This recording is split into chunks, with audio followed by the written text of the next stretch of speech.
এখন পর্যন্ত আমাদের এটা বেশ ভালো চলছে।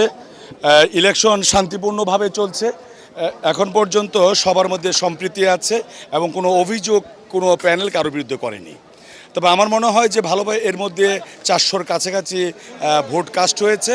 আমরা আশা করছি যে 450 ভোট কাস্ট হতে পারে, একটু কম। কারণ কম হওয়ার কারণ একটি আছে যে এবার ঈদ গিয়েছে মাত্র কয়েকদিন, পয়লা বৈশাখও গিয়েছে কয়েকদিন, মানুষ এখনও ঢাকায় ফেরেনি, রোববার দিন থেকে ফেরা শুরু করবে, এর জন্য হয়তো ভোটাররা ওই পরিমাণ আসে নাই। আরেকটি বিষয় হলো এইবার নির্বাচনটা প্রথম থেকে নির্বাচন কমিশন সেভাবে আলোচনায় আনতে পারেনি। গতবার যখন আমি প্রধান নির্বাচন কমিশনার ছিলাম, প্রতিদিন প্রেস ব্রিফিং করা হতো এবং কি আপডেট আছে সেটা জানা হতো।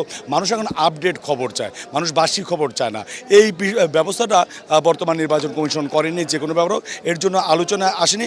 আজকে এই শেষ বিকেলে আলোচনায় এসেছে নির্বাচনটা। প্রতিবারই আমি 12 বছর ধরে নির্বাচন কমিশনার ছিলাম, প্রতিবারই নির্বাচন হওয়ার পর একটা আলোচনা সমালোচনা হয়।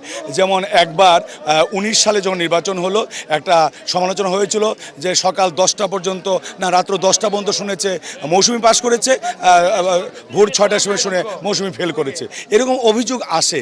আমরা না সহজভাবে ইলেকশনের রেজাল্টটা মেনে নিতে পারি না। এই মেনে না নেওয়াটা হলো আমাদের মধ্যে সংঘর্ষের সৃষ্টি করে, আমাদের মধ্যে বিভেদের সৃষ্টি করে, আমাদের মধ্যে অপবাদের সৃষ্টি করে, যেটা আমাদেরকে ক্ষতিকারক হয়। এবং দেশবাসী কিন্তু শিল্পীদেরকে অনুসরণ করে, যেহেতু অনুসরণীয় ব্যক্তিত্ব শিল্পী সমাজ, তাই তাদের কথাগুলি মানুষ খুব ভালোভাবে নেয় না।